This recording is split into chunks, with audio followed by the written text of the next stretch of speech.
Bonjour, nous allons voir dans ce diaporama ce qui concerne les transformations de précipitation.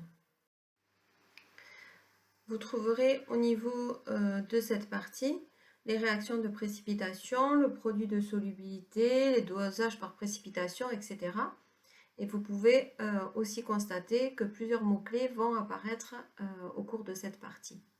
Alors commençons par la solubilité. On la définit de cette manière. La solubilité d'un composé A à une température donnée, on la note S, et c'est la quantité du composé A qu'il a fallu dissoudre pour obtenir 1 litre de solution saturée à cette température. C'est-à-dire que c'est la quantité maximale de composé A que l'on peut dissoudre pour obtenir 1 litre de solution. Bien, intéressons-nous maintenant au produit de solubilité. Alors, le produit de solubilité, on va pouvoir le définir à partir d'un système chimique qui est constitué d'un solide, qui est appelé le précipité, et de ses ions constitutifs, un cation et un anion. Donc, si on écrit l'équation de passage du solide aux ions constitutifs, on peut définir deux situations. La première, lorsque les trois espèces coexistent en équilibre, la solution va être dite saturée.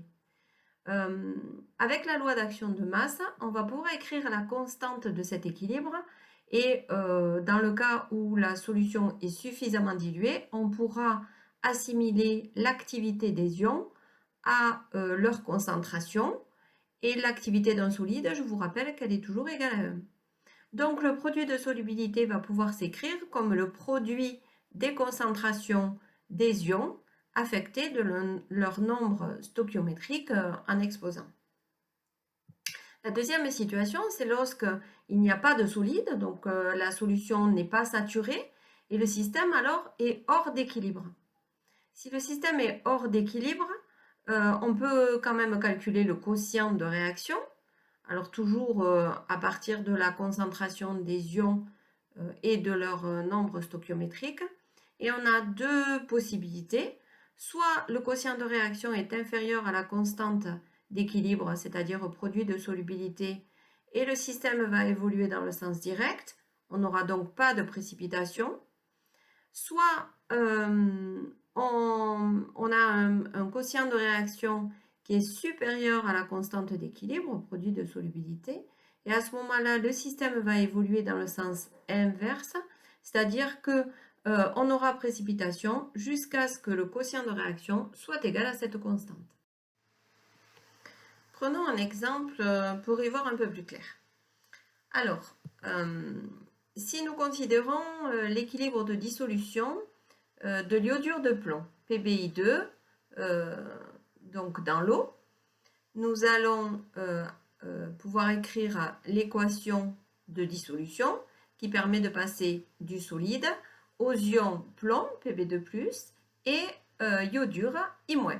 Alors attention aux proportions, évidemment, on voit qu'il faut 2 ions I- pour 1 ion Pb2+. En solution suffisamment diluée, toujours, la constante d'équilibre, qui est appelée, je vous rappelle, le produit de solubilité, Ks, va pouvoir s'écrire comme la concentration des ions plomb à l'équilibre, que multiplie la concentration des ions iodure à l'équilibre, mais attention au carré, puisqu'il y avait un 2 dans l'équation de la réaction.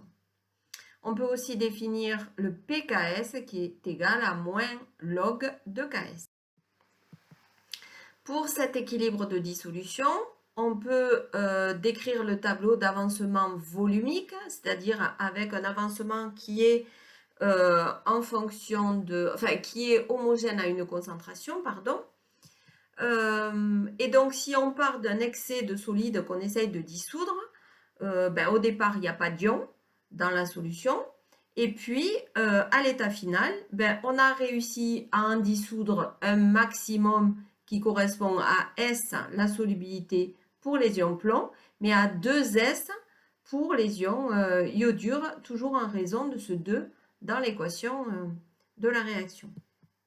Donc le Ks va être égal finalement à 4 S au cube. Donc, si on veut calculer la solubilité à partir de ce Ks qui, lui, est tabulé pour une température donnée, on va pouvoir le calculer en faisant la racine cubique de Ks sur 4. Il y a plusieurs facteurs qui peuvent influencer la solubilité. Nous pouvons décrire d'abord ce qu'on appelle l'effet d'ion commun, c'est-à-dire que quand on ajoute dans une solution sans diluer, c'est-à-dire en ajoutant des solutions assez concentrées d'ions qui constituent le précipité, soit le cation, soit l'anion, à ce moment-là, la solubilité va diminuer. Il y a aussi le pH qui influence la solubilité. Et donc, si l'un des ions libérés, les ions constitutifs, a des propriétés acido-basiques, à ce moment-là, le pH va avoir une influence sur la solubilité. Par exemple, lorsqu'on a un anion qui est une base faible, la solubilité du solide va augmenter lorsque le pH de la solution va diminuer. Un dernier facteur qui influence la solubilité, c'est la température. Donc, ce facteur-là, c'est un facteur qu'on retrouve donc en thermochimie.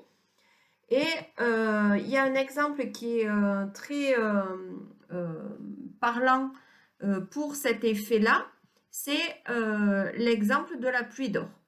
Donc, je vous laisse regarder cette vidéo en cliquant sur le lien d'Uniciel. Je vous remercie pour votre attention et vous dis à bientôt.